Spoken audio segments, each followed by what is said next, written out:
দূরে সে পাশে বসে, পায়ে পায়ে কখনো চলে যায় দূর। এ জীবন উদ্যাপনের সুর, রেডিও রেডিও জাদু, এগিয়ে চলার সুর, রেডিও রেডিও জাদু। 90.8 megahertz community radio, Jadavpur university. শুনছেন কমিউনিটি রেডিও জেইউ 90.8 মেগাহার্টজে। সঙ্গে রয়েছে আমি লাকি বণিক। এখন সময় হাত বাড়ালেই বন্ধু। আর এই বিশেষ অনুষ্ঠানে স্টুডিওতে উপস্থিত আছেন সোয়াম, যে নারীবাদী সংগঠন, তার পক্ষ থেকে case work coordinator Gargi Guha. আসলে আমরা জানি যে প্রত্যেক বছর 25শে নভেম্বর আন্তর্জাতিক নারী নির্যাতন বিরোধী দিবস পালন করা হয়, আর 10ই ডিসেম্বর বিশ্ব মানবাধিকার দিবস। তাই সোয়াম এই 16 দিন ধরে নানা ধরনের কাজ করে থাকে। এই বিষয় নিয়ে জানতে চাইব গার্গীদের কাছ থেকে। দিদি, আমাদের স্টুডিওতে আপনাকে স্বাগত। নমস্কার। আচ্ছা, আপনি তো 26 বছর ধরে সোয়ামের সঙ্গে যুক্ত।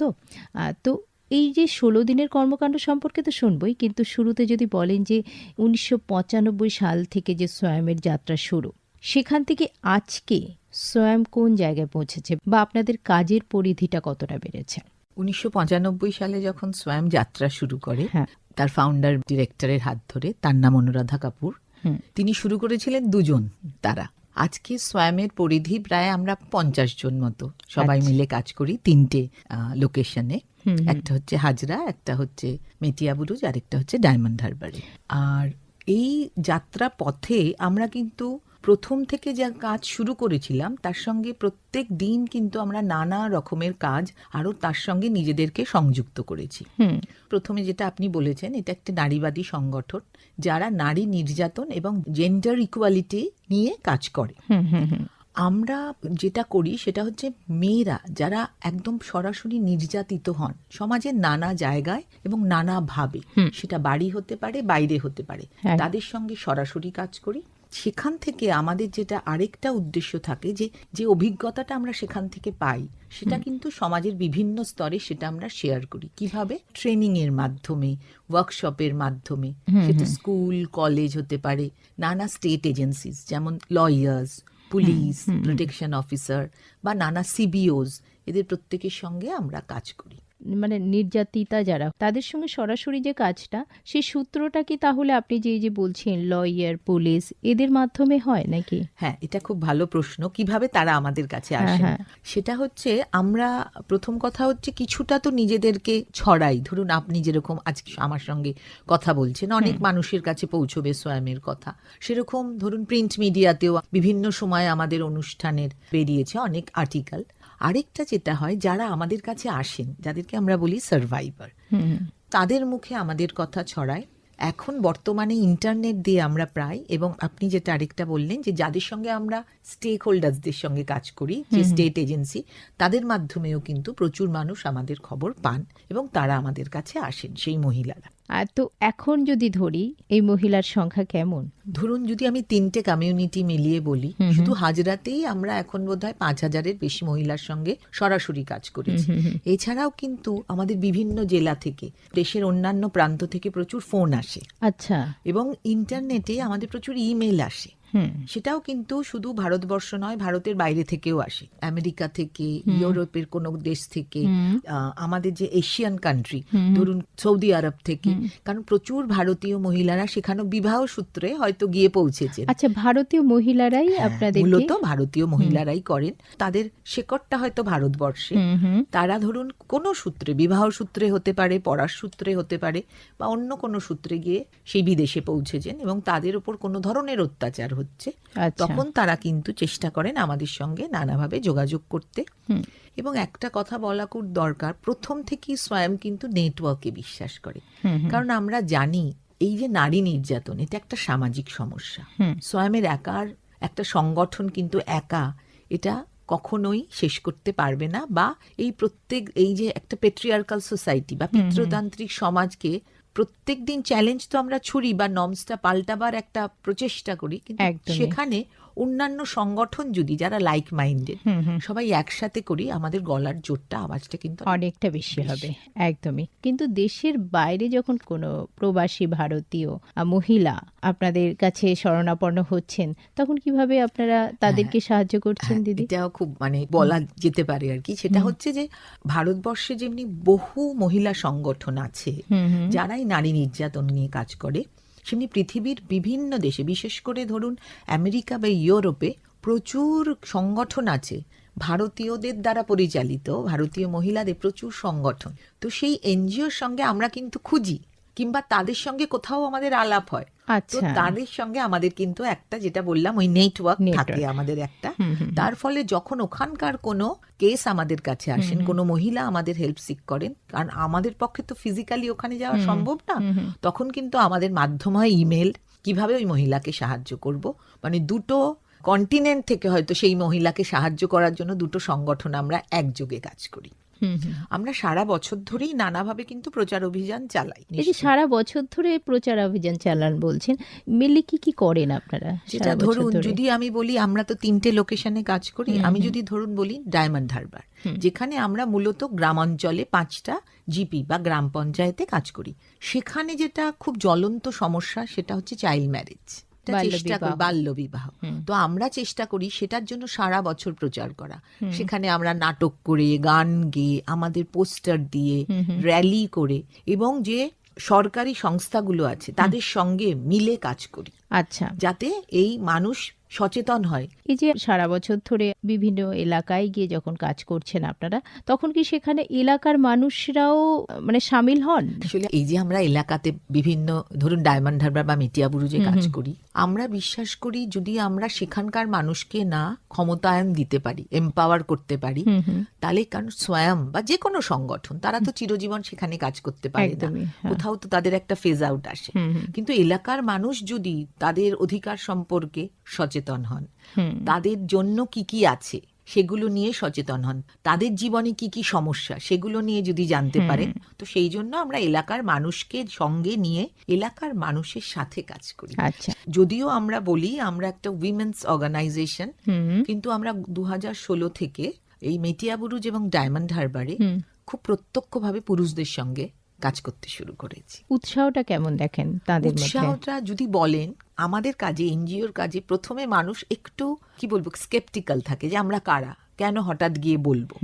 কিন্তু মানুষ যখন দেখে আমরা কি কাজ করছি, কি বলছি, এবং সেখানে কিন্তু খুব ধীরে হলেও আস্তে আস্তে কিন্তু বহু পুরুষ আমাদের সংগঠনে, কিন্তু তারা এখন খুব পজিটিভ এবং খুব কি বলবো চেঞ্জ মেকার আমরা তাদেরকে বলি।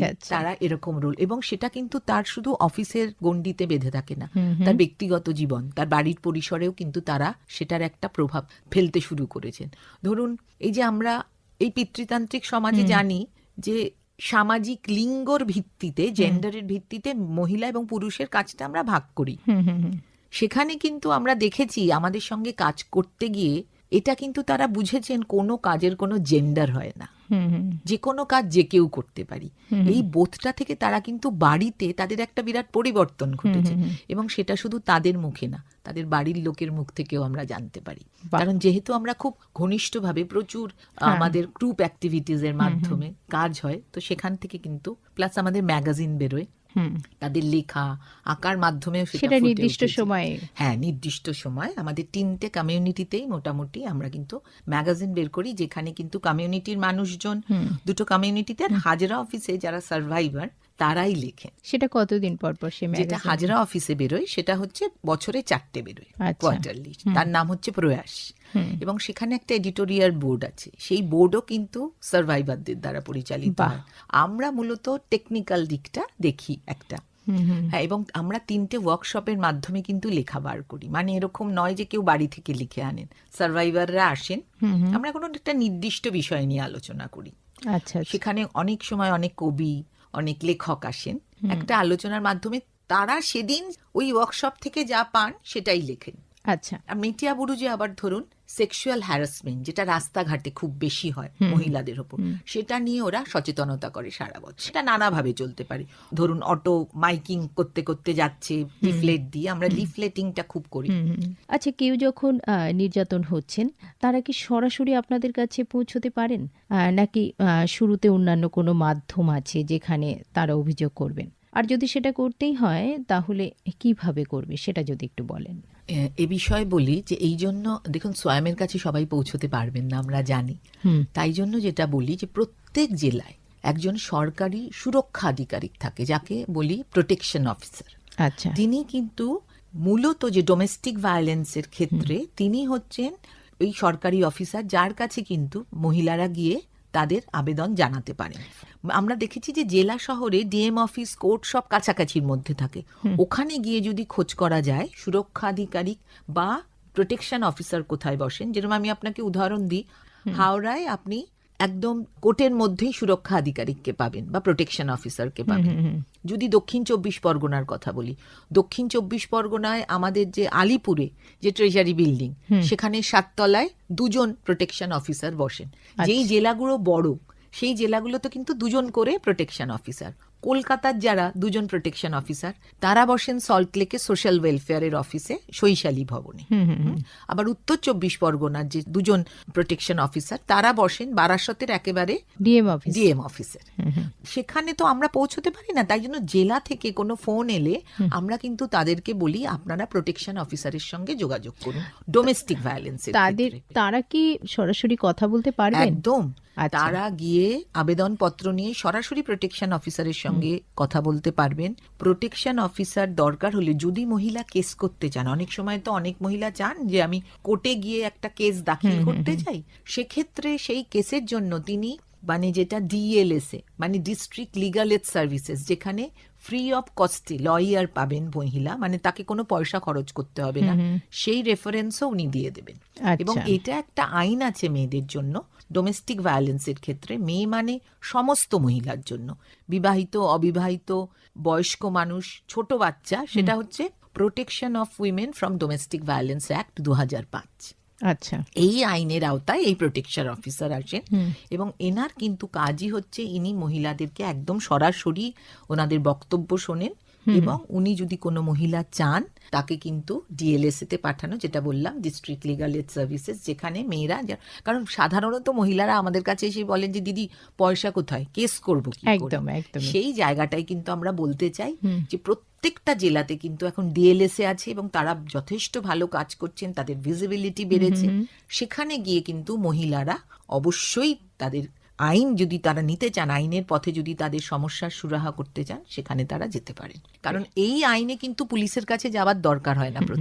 প্রথমেই যদি প্রোটেকশন অফিসারের কাছে যান, তিনি কিন্তু সাহায্য করবেন।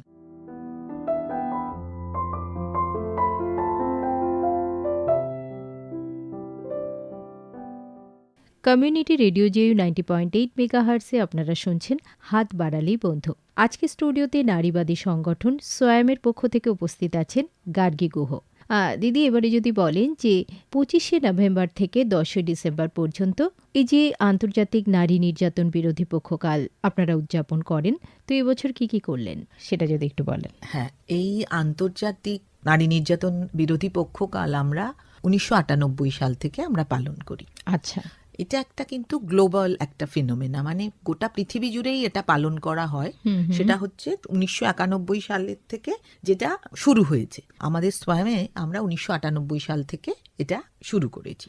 প্রত্যেক বছর 25শে নভেম্বর থেকে 10ই ডিসেম্বর এই 16 দিন ব্যাপী আমরা একটা বলবো খুব জোরে একটা ড্রাইভ দিই এই সচেতনতার। তখন কিন্তু এই 3টে জায়গায় এটা সীমাবদ্ধ থাকে, সেটা আমরা চেষ্টা করি আরো অনেক জায়গায় বিভিন্নভাবে, এবং সেটার রূপটাও হয় কিন্তু নানা রকম। সেখানে শুধু যে আমরা স্ট্রিট কর্নার করছি বা রাস্তায় বেরোচ্ছি তা নয়, সেখানে হতে পারে আমরা হয়তো ওয়াল মুরাল করলাম। এটাও আমরা কিভাবে করি সেটা হচ্ছে সার্ভাইভারদের সঙ্গে আমরা ওয়ার্কশপ করেছি 3টে কমিউনিটিতে, 3টে লোকেশনে। তারা সোয়ামের সঙ্গে তাদের সম্পর্ক, হয়তো কেউ 2 বছর আগে এসছে, আবার কেউ 30 বছর ধরেও সোয়ামে আসেন। তারা তাদের জীবনের সঙ্গে সোয়ামের কোথায় সোয়াম তাদের কাছে, সেই জায়গাটার একটা ওয়ার্কশপের মাধ্যমে তুলে ধরেছেন এবং একজন আর্টিস্ট সেটা এবার দেওয়ালে তুলে ধরেছেন। আচ্ছা। হয়তো আমরা একটা প্রেস মিট করলাম, হ্যাঁ, হয়তো আমরা একটা ফিল্ম ফেস্টিভ্যাল করলাম। নানা ধরনের অনুষ্ঠানের মাধ্যমে সমাজের নানা ধরনের মানুষকে আমরা সচেতন করতে চেষ্টা করি এবং প্রত্যেক বছর আমরা একটা নির্দিষ্ট বিষয় নির্বাচন করি। যেমনি এবছর আমাদের হচ্ছে জেন্ডার বেসড ভায়োলেন্স অনলাইনে যেটা হচ্ছে, আমাদের বিষয় হচ্ছে বা সেটা কেন? কেন এই জন্য, যেটা আমি প্রথমেই বললাম, আমরা তো সরাসরি সার্ভাইভারদের সঙ্গে কাজ করি এবং এই কাজ করতে গিয়ে আমাদের কাজের মূলটা কিন্তু ওখান থেকেই আসে, যে সমাজে কি ঘটছে। আমরা দেখতে পাচ্ছি যে সোশ্যাল মিডিয়ার মাধ্যমে কিন্তু মহিলাদের এবং প্রান্তিক মানুষ, সেখানে ধরুন কুয়ার মানুষদের বা ডিসেবল, প্রত্যেকেরই কিন্তু সাংঘাতিক একটা অত্যাচার হচ্ছে। আমরা দেখছি অনলাইনে নানা ধরনের অত্যাচার হয় এবং এই অত্যাচারে গিয়ে দেখছি যে ইন্টিমেট রিলেশনশিপেও কিন্তু সেই অত্যাচার আসছে। এখন এমন বড় একটা সোশ্যাল মিডিয়ার রোল হয়েছে। তো সেই জন্য আমাদের এবার মনে হলো যে আমরা যদি এবার এই বিষয়টাকে নিয়ে কাজ করি এবং মানুষের মধ্যে একটা সচেতনতা, যে সোশ্যাল মিডিয়া নিশ্চয়ই ব্যবহার করব, তার অনেক পজিটিভ দিকও আছে, কিন্তু সাবধানে ব্যবহার করব যাতে আমি না কোনো অত্যাচারের শিকার হই। এই জন্য প্রত্যেক বছরের মতো এবারে আমাদের বিষয় তাই 26শে নভেম্বর কিন্তু অ্যান্টি ডাউরি ডে, সেটা আমরা কিন্তু পালন করি এবং মেটিয়া বুরুজে খুব সুন্দর একটা প্রোগ্রামের মাধ্যমে সেখানে আমরা উৎসাহিত করি মানুষকে পণ না নিয়ে যাতে তারা বিয়ে করে। সেটা কিভাবে করেছেন? যেটা আমরা করি সেটা আমরা মোটামুটি কিছুদিন আগে থেকে কাজ করি এবং আমরা দেখতে চেষ্টা করি যে কারা পণ না নিয়ে বিয়ে করেছেন, সেরকম কোনো কাপলকে আমরা এনে তাদেরকে আমরা সম্বর্ধনা দিই। বাহ! তাতে কি যারা উপস্থিত দর্শক থাকেন কমিউনিটি, তারা কোথাও উৎসাহিত বোধ করে এবং পুরুষ মানুষ যারা এখনো বিয়ে করেননি, যে ছেলেরা অল্প বয়সী, তারাও কোথাও উৎসাহিত বোধ করে যে পণ না দিয়েও বিয়ে করা যায়। সেটা এবছর করেছেন? হ্যাঁ, আমরা এটাই করি প্রতি বছর। এবারে হ্যাঁ, এটা আমরা চেষ্টা করি। সেটা হয়তো কখনো খোলা জায়গাতে করি, কখনো আমরা কোনো হলের মধ্যে করি, কিন্তু আমাদের উদ্দেশ্য থাকে ওই পণ বিরোধী দিবসে এই প্রচারটা করবার। আচ্ছা আচ্ছা। তারপরে যেটা আসে সেটা হচ্ছে 30শে নভেম্বর, সেটা হচ্ছে দক্ষিণ এশীয় নারী দিবস। তো সেইখানে আমরা মেয়েদের মধ্যে সারা পৃথিবীতেই শান্তি, সার্বভৌমত্ব প্রচারের জন্য নানা অনুষ্ঠান করি। যেরকম এবছর আমরা একটা ফিল্ম ফেস্টিভ্যাল করেছি, যেখানে আমাদের আশেপাশের দেশগুলো থেকে আমরা ছবি দেখেছি, যেখানে মহিলাদের উত্তরণের গল্প শুনেছি বা দেখেছি। সেটা কোথায় করেছেন এবছর? সেটা আমরা এবার করেছিলাম SRFTI এর সাথে যৌথ উদ্যোগে। আচ্ছা। এরপর 1 ডিসেম্বর যেটা হচ্ছে বিশ্ব এইডস দিবস, তারপরে 3 ডিসেম্বর যেটা বিশ্ব প্রতিবন্ধী দিবস, তারপরে আসে আপনার 10ই ডিসেম্বর যেটা বিশ্ব মানবাধিকার দিবস। এই 3টে দিন আপনারা কিভাবে পালন করলেন? 1 ডিসেম্বর যেটা হয়তো আমাদের প্রত্যেকটা দিনের যে অন্য কর্মসূচি থাকে তার সাথে হয়তো কোনো র্যালি থাকে, সেখানে আমরা যোগদান করি। যেটা আমি বারবার বলেছি, আমরা প্রচুর নেটওয়ার্কের সঙ্গী বা আমরা নেটওয়ার্কে খুব বিশ্বাস করি। এবারে আমরা 3 ডিসেম্বর এরকমই যে বিশ্ব প্রতিবন্ধী দিবসে প্রচুর আমাদের যে সংগঠন যারা, তারা কোনো অনুষ্ঠান করলে সেখানে আমরা যোগদান করি। আর 10ই ডিসেম্বর এই পশ্চিমবঙ্গে মৈত্রী বলে একটা জোট আছে, এটাও 1995 সালেই তৈরি হয়েছিল, যেখানে অনেকগুলো সংগঠন এবং ইন্ডিভিজুয়াল মিলে একটা নারী জোট হয়েছিল যার নাম মৈত্রী। সেই মৈত্রী থেকে নয় র্যালি, নয় কোনো স্ট্রিট কর্নার, একটা অনুষ্ঠান হয়। অন্যান্য বছরের থেকে এই বছরের কোনো পার্থক্য কি চোখে পড়ছে? হ্যাঁ, দেখুন, বিষয়টা নিয়ে আমরা তো যেটা বললাম, আমরা তো খুব বড়ভাবে করি। যেরকম আমরা একটা প্রেস মিট করেছি, সেখানে সমাজের বিভিন্ন ধরনের মানুষকে এনেছি। যেমন ধরুন একজন পুলিশ অফিসার ছিলেন, একজন লয়ার ছিলেন, একজন ইনফ্লুয়েন্সার ছিলেন, একজন মিডিয়া পার্সন ছিলেন, আর আমাদের সংগঠনের যিনি পরিচালক বর্তমান তিনি ছিলেন। প্রত্যেকটা আলাদা ফিল্ডের মানুষ এই অনলাইনে এই জেন্ডার বেসড ভায়োলেন্সের রূপটা তুলে ধরলেন। বিশেষ করে পুলিশ বা লয়ার কতটা কি কি প্রিভেন্টিভ মেজার নেওয়া যায় সেইটা কিন্তু তারা শেয়ার করলেন, যেটা কোথাও মানুষকে সুবিধা দেবে। কারণ মানুষ তো একটু দিশাহারা হয়ে যায়। ধরুন এর জন্য একটা, যেরকম আমরা তো লিফলেট বার করি, যেমনি লিফলেটে আমরা দিয়েছি, এর জন্য কিন্তু একটা সেন্ট্রাল হেল্পলাইন নম্বর আছে 1930। তো যে কেউ যখন বিপদে পড়বেন তিনি সরাসরি সেখানে চট করে একটা ফোন করে তার সাহায্যটা চাওয়া। এই যে অ্যাওয়ারনেসটা বা এই সচেতনতাটা তো গড়ে তোলা যাচ্ছে। দেখুন, প্রত্যেক বছরই আমরা যখন এটা করি, আমরা তো 1998 সাল থেকে এটা করে আসছি, একটা কোথাও তো সাড়া পাওয়া যায়। কিন্তু কিছু মানুষ তো সচেতন হন বটেই, যে প্রথম কথা এরকম একটা সংগঠন আছে, এরকম কাজ হয়। আর দ্বিতীয়ত হচ্ছে যে এগুলো একটা সমস্যা। একদমই। কারণ এগুলো আমরা রোজকার জীবনে আলাদা করে না চোখে পড়ে না, কিন্তু আমি যখন কাউকে একটা লিফলেট দিই, তিনি যখন পড়েন তিনি বোঝেন আচ্ছা সত্যি তো এটা তো একটা সমস্যা। অনলাইনে তো আমরা এখন খবরের কাগজ খুললে প্রতিদিনই দেখি যে কেউ না কেউ অনলাইনে নানাভাবে ঠকছেন আর কি, এবং পুলিশ যথেষ্ট চেষ্টা করছেন যে কিভাবে সচেতন করা যায়, ব্যাংকরা চেষ্টা করছে, কিন্তু এর বাইরে ইন্টিমেট রিলেশনশিপেও কিন্তু এই অত্যাচারটা ঢুকে পড়েছে, নিজেদের ব্যক্তিগত সম্পর্কে। ঠিকই দিদি, যে লিফলেটের কথা বলছিলেন না, তো সেগুলো কোথায় কিভাবে দেন যদি একটু বলেন। ঠিক, আমরা 3টে কমিউনিটিতে যে কোনো প্রোগ্রামে লিফলেট বিলি করি, এবং এটা কিন্তু আমরা 4টে ভাষায় বার করি, বাংলা, ইংরেজি, হিন্দি। 4টে ভাষায়? 4টে ভাষায়, কারণ যেহেতু মেটিয়াবুরুজে উর্দু ভাষী, হিন্দি ভাষী এবং বাংলা ভাষী মানুষ আছে, ডায়মন্ড হারবারে বাংলা ভাষী, কিন্তু হাজরা অঞ্চলে যেখানে আমরা কাজ করি বা যতটা আমাদের পরিসর, সেখানে কিন্তু হিন্দি, বাংলা, ইংরেজি, উর্দু সব রকমের মানুষ আছে। সেটাই 16 দিন ধরেই আপনারা লিফলেট বিলি করছেন। এবং এখানে কিন্তু আমরা অনেকটা বাইরে গিয়ে, যেরকম আমরা ধরুন শিয়ালদা স্টেশন, হাওড়া স্টেশন, যেগুলো খুব বেশি মানুষজন চলাচল করে, সেখানে আমরা লিফলেট, আচ্ছা, ধরুন কোনো মেলা হচ্ছে সেখানে গিয়ে লিফলেটিং করে এলাম। সারা বছর ধরে এই সারা বছরই করছেন। তো কি রয়েছে এই লিফলেটে, মানে কি লাইন যেগুলো, সেগুলো যদি একটু আপনি আমাদের শ্রোতা বন্ধুদের জন্য একটু পড়ে শোনান আর কি। যেটা হচ্ছে আমাদের এবারের বিষয়, যেটা আমি বললাম, সেটা হচ্ছে যে অনলাইনে লিঙ্গভিত্তিক নির্যাতন। আমাদের এবারকার কি বলবো, একটা আমরা নাম দিয়েছি ডিজিটাল দুনিয়া অভিশাপ না আশীর্বাদ।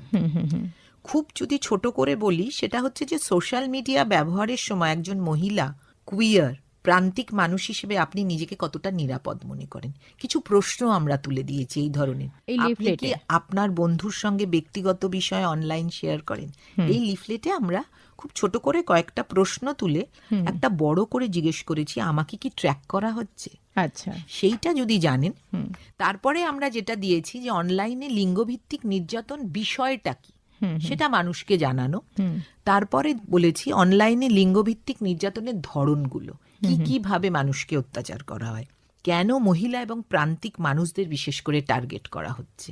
তারপরে আমরা যেটা বলেছি, অনলাইনে নিরাপদ থাকুন এবং নির্যাতন বন্ধ করুন, এবং যদি আপনি এই অনলাইন ক্রাইমের কোনোভাবে আপনি ওই ক্রাইমে পড়ে যান, তখন আপনি কোথায় সাহায্যটা পেতে পারেন। সেখানে আমরা লালবাজারের একটা হেল্পলাইন নাম্বার দিয়েছি, 9836513000। আর আরেকটা জাতীয় সাইবার অপরাধের হেল্পলাইন আছে 1930 বা 1930, সেটার কথা দিয়েছি। আরেকটা ওয়েবসাইট দিয়েছি, সেখানে গিয়ে আপনি আপনার অভিযোগটা যাতে জানাতে পারেন। আর সব শেষে আমরা একটা দিয়েছি যে আপনার উপর যে ধরনেরই নির্যাতন ঘটে যাক, সেটার জন্য দায়ী কিন্তু আপনি নন, সুতরাং যত শিগগিরই সম্ভব অভিযোগ দায়ের করুন। বেশ, এটা হচ্ছে আমাদের মূল কথা। এবং অভিযোগ দায়ের করবেন কোথায়, সেটার জন্য আমরা দুটো নাম্বার দিয়েছি, হেল্পলাইন নাম্বার, আরেকটা দিয়েছি যেটা ওয়েবসাইট। তাছাড়া আমরা আমাদের সংগঠনেরও নাম্বার শেয়ার করেছি 3টে ক্ষেত্রে, 3টে লোকেশনের জায়গা। যদি কেউ চান তারা আমাদের সঙ্গে সরাসরি যোগাযোগ করতে পারেন। আমাদের সেখানে টাইমিং দেওয়া এবং আমরা কতটা সময় থাকি সবটাই দেওয়া আছে। আর আমাদের সংগঠনের ছোট্ট একটা ইন্ট্রো বা আমাদের পরিচয়, এবং এই 16 দিন ব্যাপী যে কাজটা আমরা করি তার একটা ছোট্ট পরিচয় দাও। বেশ দিদি, একটু অন্য ধরনের প্রশ্ন করতে ইচ্ছে করছে আর কি। সেটা হচ্ছে যে আপনারা মেয়েদের নিয়ে তো কাজ করছেনই, এবং সমাজে যারা পিছিয়ে পড়া, যারা লাঞ্ছিত, যারা নির্যাতিত, তাদের নিয়ে আপনারা কাজ করছেন, কিন্তু কখনো পুরুষরা যে আসেন আপনাদের সঙ্গে কাজ করছেন, নারীদের জন্য কাজ করছেন, তাদের মুখে কখনো শুনেছেন এটা যে আমরাও তো নির্যাতন হচ্ছে? হ্যাঁ, ধরুন 26 বছরের প্রথম দিকে কিন্তু এই কথাটা শুনতাম না। এখন কিন্তু আমরা ধরুন নানা জায়গায়, বললাম তো আমরা নানা জায়গায় ওয়ার্কশপ করি, ট্রেনিং করি, সেখানে কিন্তু এই কথাটা ঘুরে ফিরে আসে। এবং আমরা দুটো যে কমিউনিটিতে আছি সেখানেও অনেক সময় শুনি। আমরা কিন্তু এটা পুরোপুরি বলি না যে না অত্যাচার হয় না, পুরুষদের ওপর অত্যাচার হয় না, এটা আমরা বলি না।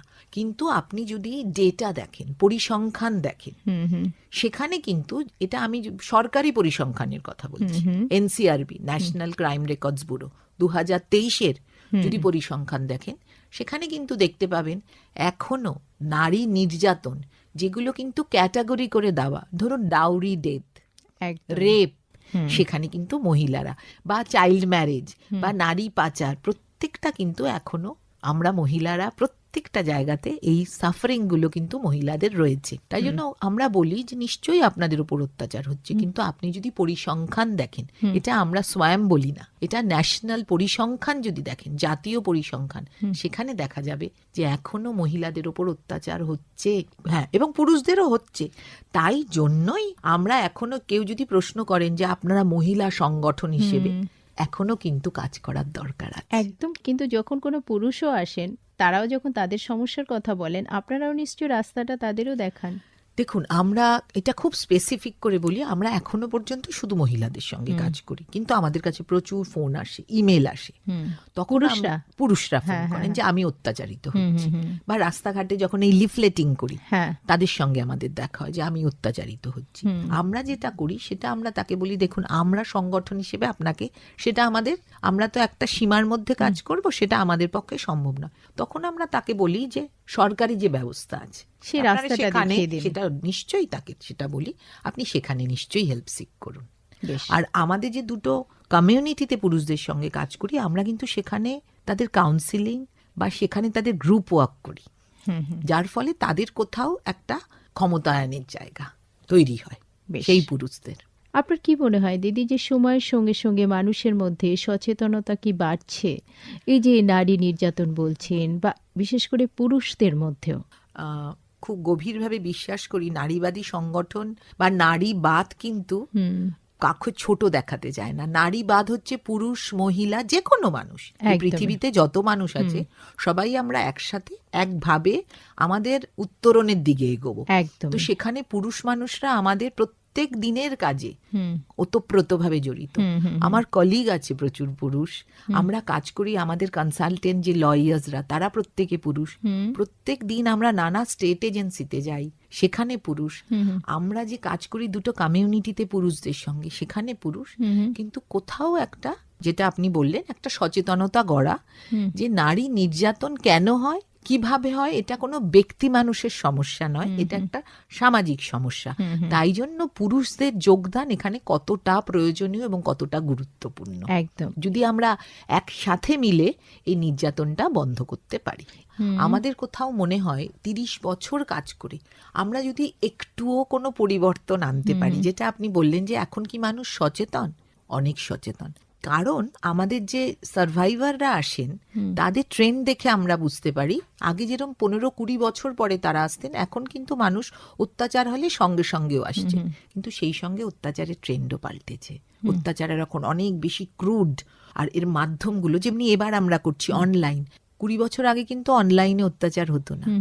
মানে যতটা মানুষ সচেতন হচ্ছে, অনেক আইন আসছে, যে আইন এবং স্টেট এজেন্সিস গুলো অত্যন্ত এখন সচেতন, কিন্তু তার সাথে সাথে অত্যাচারের ধরন পাল্টে যাচ্ছে। তাই জন্য আমাদের প্রচন্ড সচেতন থাকতে হবে এবং প্রত্যেকটা মানুষকে সমাজে সচেতন থাকতে হবে কিভাবে আমরা এটার মোকাবিলা করব। একদম। তো সময়টা খুব সংক্ষেপ, কিন্তু আরও অনেক কিছু জিজ্ঞেস করার প্রশ্ন তো মনে থাকে, কিন্তু কি করা যাবে, ঘড়ির কাঁটা তো চোখ রাঙাচ্ছে।